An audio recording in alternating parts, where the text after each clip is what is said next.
Because this is the real heart of our message today. Verse 40, but he answered and said to them, I tell you that if these should keep silent, the stones would immediately cry out. It's an odd reply. Is Jesus exaggerating, or are we to take him literally? Why would stones cry out if the disciples were silent? To answer that, we need to take a closer look at one of the Bible's most fascinating prophecies. In Daniel chapter 9, we read that 500 years before all of this, the prophet Daniel was given a vision of the future of Israel.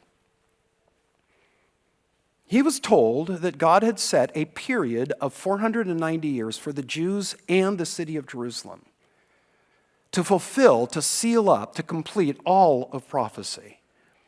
It would be divided into two parts.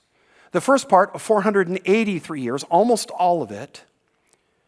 And then there would be a gap of undetermined length, with the last 7 years wrapping up history with the Messiah's return in glory to lift the curse from earth.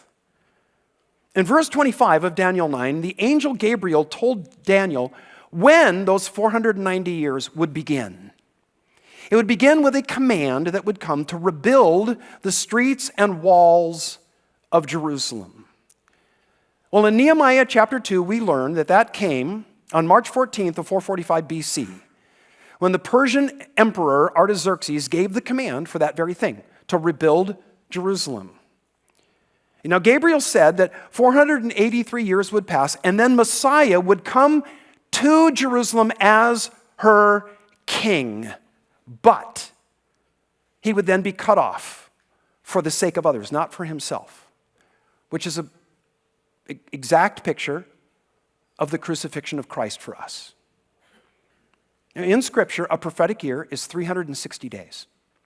So 483 years times 360 days is 173,880 days. Memorize that.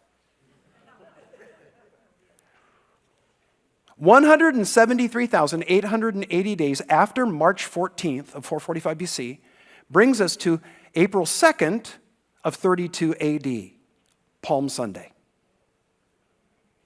That was the day that Jesus rode that donkey down the slope of the Mount of Olives as the disciples cried out the words of Psalm 118, heralding him as their Messiah King, exactly as Gabriel told Daniel.